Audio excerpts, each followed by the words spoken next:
Yo, what's going on YouTube? It is your boy GCTV. Sorry if the mic is so far away. Hold up. We're back. We're here with the final content of the night. We're here to talk about Friday, March 8th. This is going to be the final NBA recap of the week.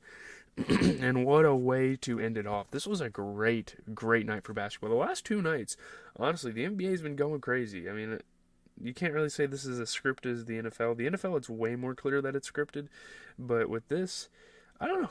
I guess the games have just been going crazy. They've had really good matchups here. We're going to talk about all the good games. There's a couple of games I don't care to talk about. Like, I'm not going to talk about Hornets Wizards, Magic Knicks, or Rockets Blazers. So let's just get into Pelicans Sixers, which was the first game of the night. Pelicans charged to a 30-point lead, hold on to beat a slumping Sixers by 8. And there's obvious reasons why the Sixers are slumping, and they're going to continue to struggle. Willie Green was in awe as he watched the New Orleans Pelicans make stops, rebound, play with force, and hit threes in bunches. It was the kind of play over the first 24 minutes that's been a staple of recent romps against undermanned teams. And obviously the Pelicans are going to take advantage. That's why they have such a good record at 38-25.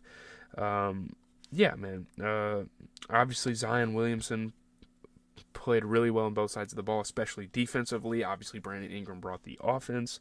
So did Cam Payne for Philly. Paul Reed was getting to the rim. Tobias Harris was hitting tough shots. But, Zion Williamson doing his thing out there. 23-12. He shot 50%. 23 points, 12 rebounds, 50% shooting. So that's great. He's really all they needed tonight. He's really the only star power that they needed to win this game. So that's pretty dope. Obviously, looking at the Sixers, Tobias Harris put up 21 points, 10 rebounds. You get 20 points out of Kelly Oubre shooting 33% from 3. Obviously, again, no Tyrese Maxey. Obviously unfortunate. Off the bench, Paul Reed put in some work. 17 points, 11 rebounds, 50% three-point shooting. Yeah, I don't know. Mo Bamba continues to kind of struggle and not get involved, and they just continue to have this really weird rotation around him. I'm not really sure what keeps happening there. But, Sixers are, it's expected. It's expected for them to go on slumps. They still will probably make the play-in. But, yeah. Moving on, we have the Timberwolves and Cavaliers, which was the first game on ESPN. I actually watched this entire game, and I watched the Lakers and Bucks entire game. So if I don't give as much detail in the other games, my apologies. But Darius Garland scores 34, Jared Allen 33. The Cavs barely beat the Timberwolves by 9 in overtime. Huge scoring from Darius Garland, and Jared Allen probably had the best game of his career. While he was kind of a free throw merchant in this game, he scored at the best he's ever done in his career, and obviously he's an elite rebounder. So, obviously Cleveland Cavaliers have been thinned by injuries. They've kind of struggled with that lately, but squeezing out games like this against a top 3 team in the NBA is quite a big deal. This is the NBA's best road team as well, so that's kind of crazy. A lot of clutch buckets from guys like Jared Allen. Naz Reid had some pretty clutch defensive plays. Naz Reid was going off. Yeah, the Timberwolves lost, but you got to give credit to a guy like Naz Reid. Gobert's technical was kind of funny. He had a couple bloopers. He had a couple technicals. He fucking airballed a dunk attempt. It was kind of weird. Donovan Mitchell was loving it. Obviously, Jared Allen was getting through defense, being super aggressive this game, which is awesome, in getting to the line. Really, the only guy that Timberwolves had tonight was Naz Reid putting up 34 points. No one else really came out there to compete, and I understand Rudy Gobert's a fantastic rebounder, but the fact that he fouled out and the fact that when he was in, he wasn't that involved offensively. I know Anthony Edwards didn't have the greatest game. He had a pretty bad game, but it can't always be the Stars' fault. I feel like a guy like Rudy Gobert needs to get involved more. Obviously, they gave Naz Reid some minutes, which is good to kind of compliment him. But the Cavs, man, 33-18 for Jared Allen. 34 points from Darius Garland while shooting 50%. So that's really dope. Those two really led the way. Obviously, they're still undermanned without Donovan Mitchell. But moving on, we have the Hawks and Grizzlies, a game I didn't really pay that much attention to, but DeJounte Murray matches his career high with 41 points. The Hawks beat the Grizzlies by 7. Huge game. Obviously, the Hawks are trying to kind of get back to that 500 hump. They still have potential to finish at a 500 rate. It's not going to be easy. They have to go probably 12-7? That's not terrible. That's kind of doable, but Yeah, obviously one of the best games of DeJounte Murray's career as well. We're getting career nights from a lot of these players, and we are going to talk about one of those soon. Nice. Third win in the row. Seeing teams like them, seeing teams like the Bulls kind of gain some momentum and win games, I think that's awesome. But yeah, obviously DeAndre Hunter was hitting tough shots. Vince Williams for the Grizzlies was dishing the rock around. Santi Aldama was getting to the rim. Lamar Stevens played some amazing defense. And Jaren Jackson was hitting some tough shots. But at the end of the day, the Hawks win. You get a 15-point, 11-rebound performance for Clint Capella. I don't know how long Trae Young's going to be out, but DeJounte Murray put up 41 points while shooting 60% from the three and 68% overall, which is absolutely phenomenal. Great, great game for Mr. DeJounte Murray. Yeah, not much else to say. You get 21 points for Jaren Jackson on the other end. That's really about it.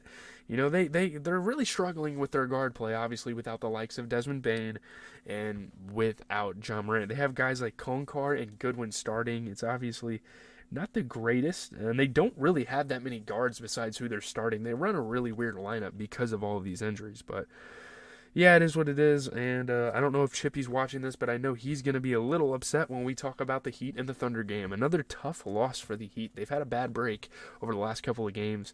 Shai Gilgeous-Alexander is a big second half to help the Thunder rally past the Heat. They win by 7. Obviously, what can you do? Shai is one of the most unstoppable offensive players we have in the NBA. Huge, huge second half for Shai. Huge scoring night overall. They were down by 14. The Thunder were down by 14 at a point, and I've heard Chippy before tell me about the Heat kind of blowing leads, so I guess this was another example of that, unfortunately. They take the Western Conference. The Thunder officially first after a huge win for them. They got to be thinking the Cavs at this point. A lot of smooth basketball from guys like Jalen Williams. Obviously, Shai was hitting tough shots. Jay Will on the other end was getting some good defensive plays. Jimmy Butler hit tough shots. Yeah, really dope, really dope. A lot of good defense, a lot of good offense from the Thunder that we've come to love this season. But Jimmy Butler put up 20 points, 10 rebounds. He shot 50%. You get 25 off the bench from Jaime Jaquez, who shot 33% from three. So those two, not quite enough. Bam struggled offensively, wasn't doing anything. I do appreciate the fact that he is a great rebounder, but man, he's got to get the ball moving for this team offensively. He's one of the main pushers offensively for this team, and he just wasn't there tonight, unfortunately. So looking at the Thunder, I mean, all they need was Shai. 37 points. And, I mean, I think he shot about 52% from the field, which is phenomenal. Again, just like averaging high numbers. The dude is averaging 31 points while shooting 55%, which is absolutely incredible. It's something to marvel at. It's something to just show you the next generation of offense in the NBA in general. So shout out to the Thunder. As we move into the final game, the main event of the night, we have the Bucks and the Lakers. What a good game. This one did not disappoint. Even without LeBron, the Lakers put up an insane fight to win this game. D'Angelo Russell scores 44 points and a LeBron James-less Lakers stunning 1-point win over the Bucks. And mind you, coming into this game, the Bucks were one of the hottest teams in the NBA. I mean, they think they kind of were. Insane. I mean, this is definitely the best. I don't know if it's D'Lo's best game of his career, but it's definitely his best game of the season. Absolutely insane fourth quarter as well. I mean, he was just going ballistic. Go-ahead jumper with 5.9 seconds to play. He was doing it all out there. Obviously LeBron's absence, like being able to win, really like stuff like this. Like I know LeBron just doesn't. It's not like he necessarily deserves everyone to like do shit for him, but stuff like this really like motivates guys like LeBron that are on an injury to like, okay, we can do this. I have guys I can rely on. I think that's great. Dinwiddie had a huge defensive play at the end of the game. Yeah, D'Lo's just fucking insane. Obviously, Giannis had some huge defensive plays. Crazy tough shots from guys like Damian Lillard late in the game, and Austin Reeves was playing really good defense. Obviously, Giannis played fantastic. 34 points, 12 assists, 14 rebounds, shooting 33%. You get Dame putting up 28 points, 12 assists, 33% from three. Jay Crowder, I don't know. They need Chris Middleton. That's all I'm going to say. Jay Crowder kind of struggled. And obviously, guys like Bobby Portis come off the bench when guys like that struggle. It's not that he's struggling, it's just he's not doing much for this team. I don't know why he even starts. Like, put Giannis at the 3 and run Bobby in the starting lineup. Fuck it. Especially while George or Chris Middleton is hurt. So, yeah, crazy stuff. Obviously for the Lakers, Anthony Davis, 22 points, 13 rebounds, fighting through that shoulder late in the game. You guys might have saw that. So that was interesting. Nice that he actually finished the game, played 41 minutes, the most on the team. But D-fucking-low. D'Angelo Russell deloading Mr. Ice in his veins. 44 points, 75% from the three-point line, 68% overall. Like, in terms of game score, in terms of efficiency, in terms of all that stuff, I think this might be his best game. I'm not going to lie. This was absolutely insane for Damian Lillard. But, yeah, we can check out tomorrow's games. I don't know. I'm not really that excited for any game except for the Celtics and Suns. I think I'm just going to call the video here. I was going to talk a little longer, but it's already fucking damn near 11 minutes. But great basketball tonight. I'm out, guys. Shout out to D'Lo. This guy is the fucking... You get this guy right here? He's the fucking GOAT. So give us